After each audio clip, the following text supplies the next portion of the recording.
Адкрыўся 7-й форум маладых журналістаў. Сёлета яго тэмай стала развіццё айчыннай журналістыкі на сучасным этапе і яе адказнасць перад грамадствам. Для таго, каб павысіць свае прафесійныя навыкі, тут сабраліся больш за 100 маладых спецыялістаў з рэспубліканскіх і рэгіянальных СМІ ва ўзросце да 30 гадоў. Сегодня медиа формируют не только наше представление о реальности, но фактически моделируют саму реальность, сценарии и динамику событий национального и международного уровня. Само информационное пространство динамично меняется буквально на наших глазах. Еще несколько лет назад трудно было представить, что YouTube станет серьезным конкурентом большого телевидения, а блоги и каналы в мессенджерах будут ощутимо влиять на новостную повестку регионов и целых стран. Такие трансформации порождают непростые вопросы. Как противостоять лавинам фейковых новостей от сомнительных источников? Каково место профессионального журналиста в современном обществе, где каждый, у кого есть смартфон, может генерировать медийный контент и оказывать влияние на аудиторию? И отвечать на эти вопросы, уважаемые коллеги, в первую очередь вам, молодым профессионалам, сегодняшним журналистам и завтрашним руководителям средств массовой информации, которые будут задавать облик белорусских масс-медиа в ближайшие годы. Тема нашего форума символична. Ответственность перед обществом – это, пожалуй, главное, что отличает журналиста от любого другого субъекта создания информации. Одна из узловых и наиболее сложных задач государства и непосредственно средств массовой информации связана с формированием у самых разных групп населения целостной, здоровой системы общественного развития. Ценности невозможно навязать. Это индивидуальный путь каждого.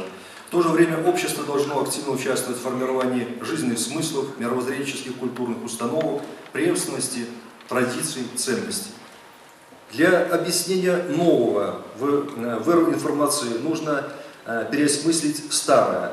В том числе нужна не теория информационного общества, а нужна теория общества, которая рассматривала бы себя как часть общества, как подсистему. Отсюда поистине огромная, и я хотел бы это подчеркнуть, наша общая государственная ответственность за свою деятельность. Слово должно сближать людей, в том числе народы и государства, противостоять призывам к раздору, вражде, способствовать налаживанию конструктивного гражданского общества, диалога во имя благополучия, созидания мира. Мы повинны разуметь, что интернет – это больше сродок, чем змест. Это технология, в первую чергу, а не слово, якое несе менавіты чалавек. Поэтому, на мой погляд, и на погляд тех, кто меня падтрымлівае эту думку, все ж таки, по-першае, это змест, или модное зараз слово контент.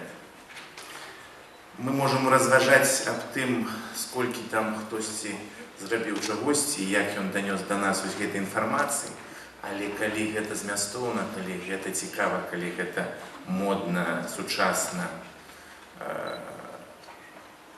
то гэта мае свайго гледача, мае свайго слухача і мае свайго чытача.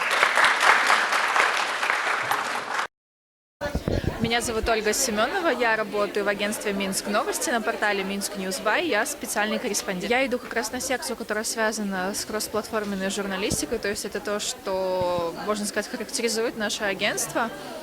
Конкретно взаимодействие. Хочу узнать, как вот эффективнее производить взаимодействие, социальные сети вместе с газетами, вместе с порталом, чтобы это все работало действительно в сцепке, слаженно, связано. Меня зовут Кристина Лучковская. Работаю на сайте Узденской районной газеты «Червоная зорка». Занимаюсь продвижением социальных сетей, занимаюсь продвижением самого сайта. Также пишу новости. Секции меня интересует визуальное представление визуального контента, как развивать это на платформах именно районных газет.